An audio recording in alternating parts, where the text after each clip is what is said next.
Merci.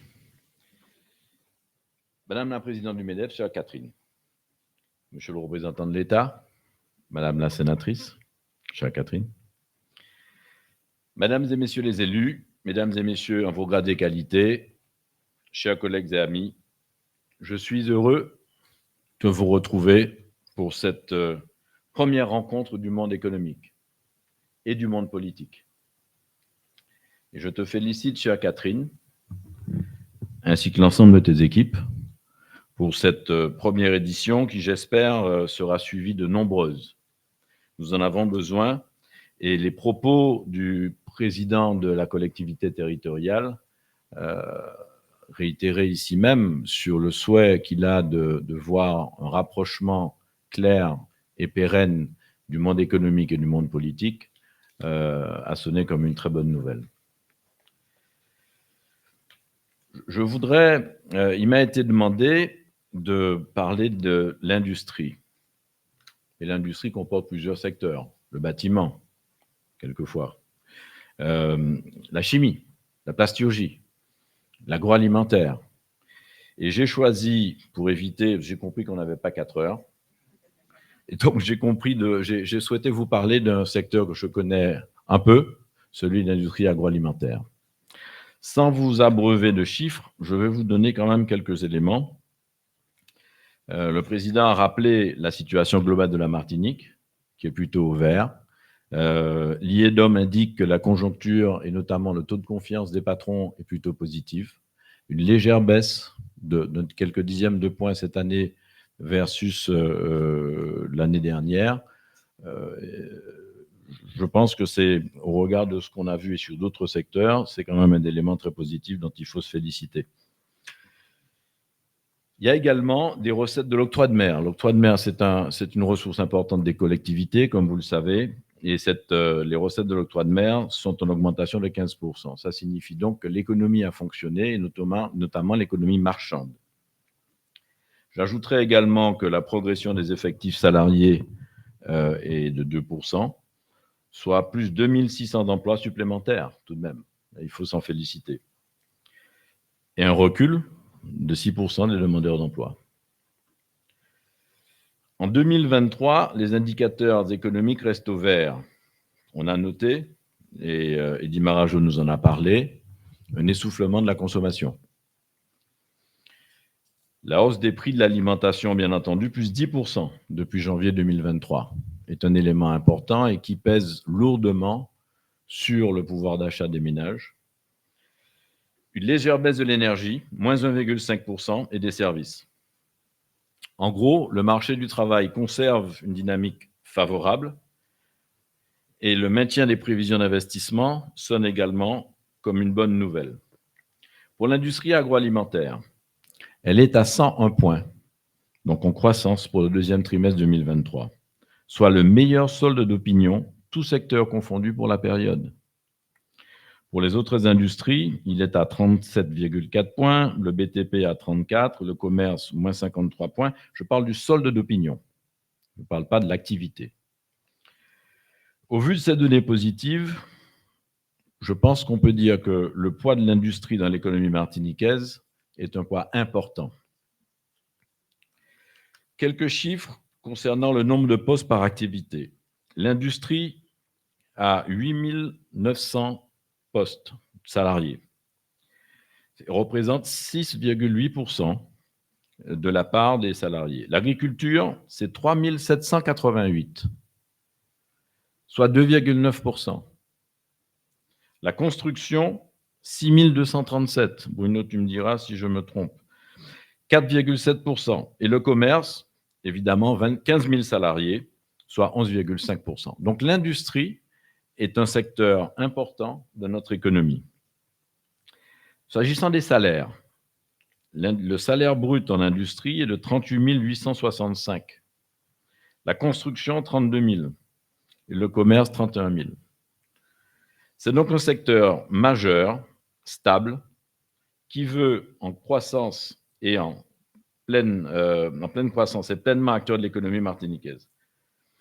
Je l'ai dit tout à l'heure, il y a le bâtiment, l'agroalimentaire, la chimie, le plastique, les carrières, le traitement des déchets à l'imprimé. tous ces secteurs partagent un certain nombre de points communs, mais également des spécificités. Donc, j'ai choisi de vous parler de l'agroalimentaire, qui est la première filière industrielle de la Martinique, en chiffre d'affaires et en nombre d'employés.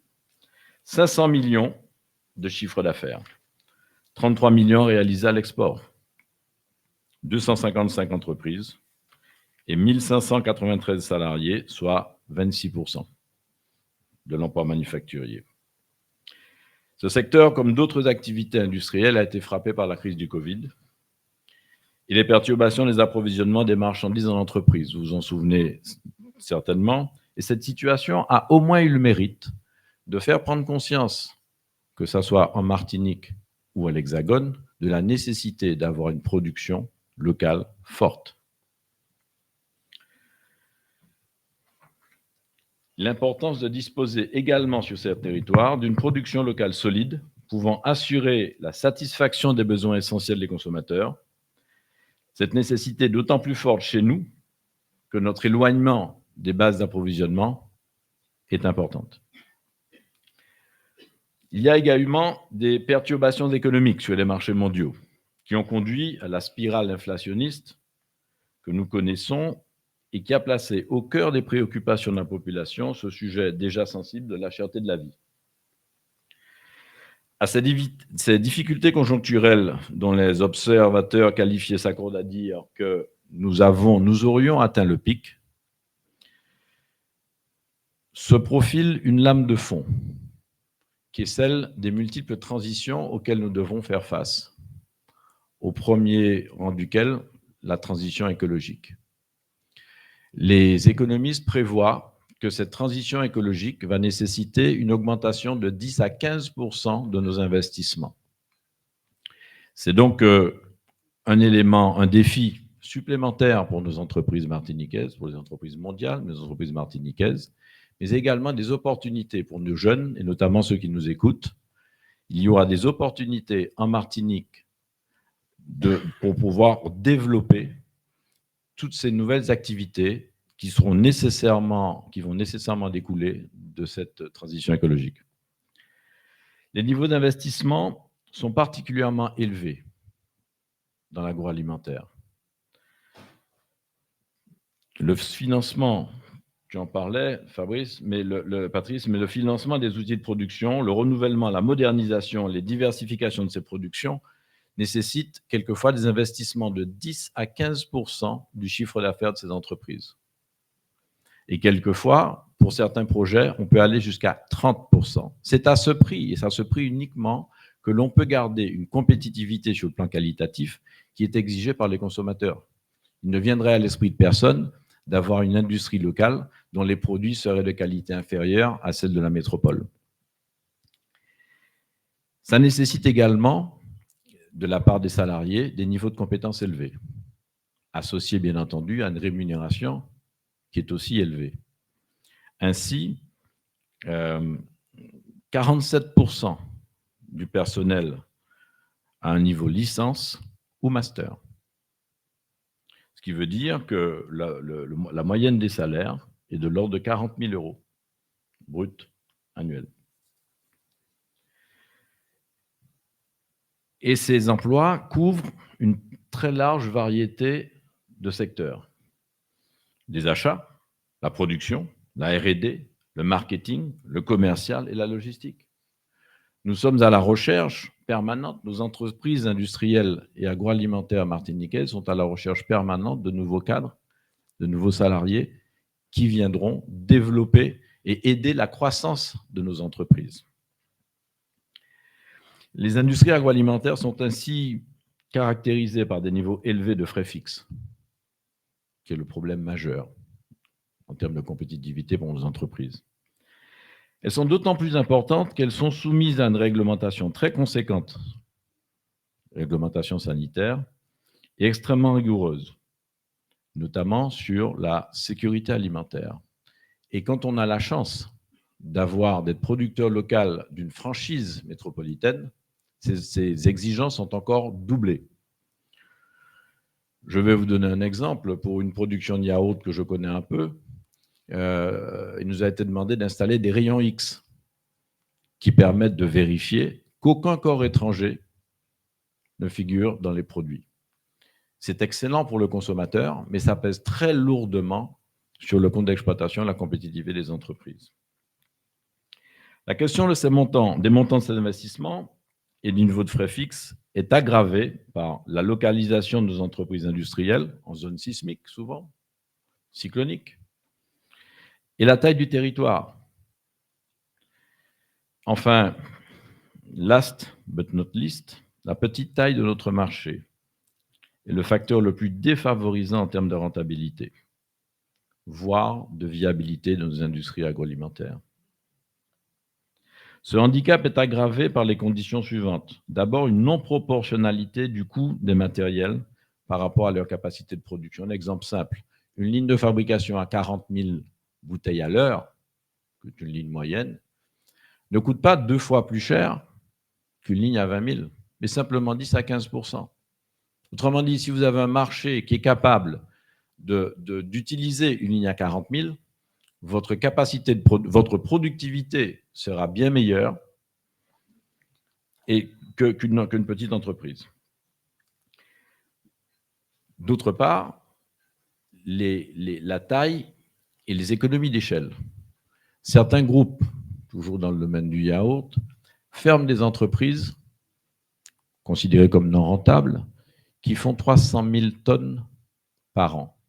300 000 tonnes. Le marché, la consommation totale de la Martinique, c'est 10 000 tonnes. Pour autant, il faut que nous puissions rentabiliser nos unités sur ces petits marchés. Ensuite, il y a les petites séries et le casse-tête de la flexibilité. Le consommateur martiniquais, comme tous les consommateurs, demande une large variété de produits. Cette large variété de produits est produite sur des lignes qui sont des lignes à capacité limitée. Et donc, plus on en fabrique, plus le temps nécessaire pour fabriquer un produit est court. Et donc, on a également là une baisse significative de la productivité de nos entreprises.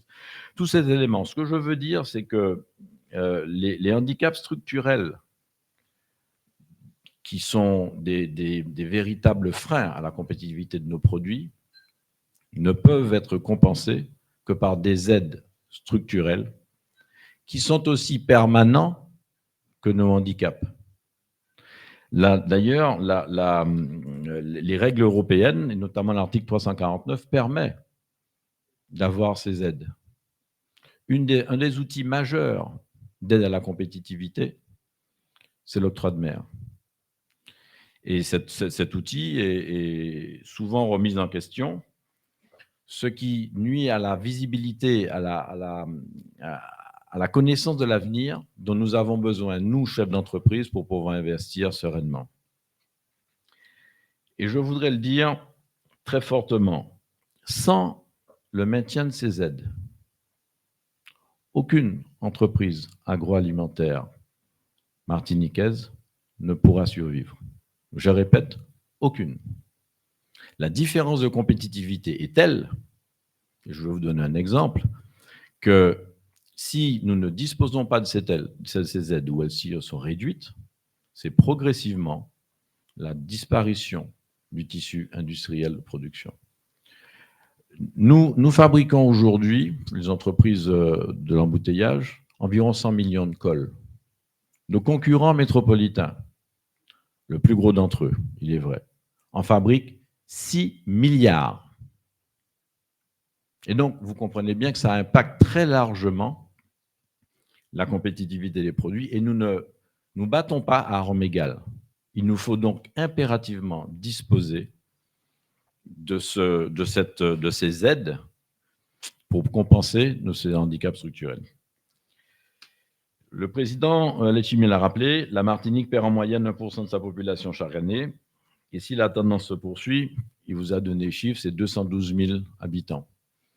Si vous prenez cette donnée, qui est une donnée de base, et que vous la connectez à la réalité aujourd'hui, c'est-à-dire l'absence de compétitivité de nos productions, parce que nous avons déjà un marché trop faible, il est facile d'imaginer ce qui se passera pour nos entreprises.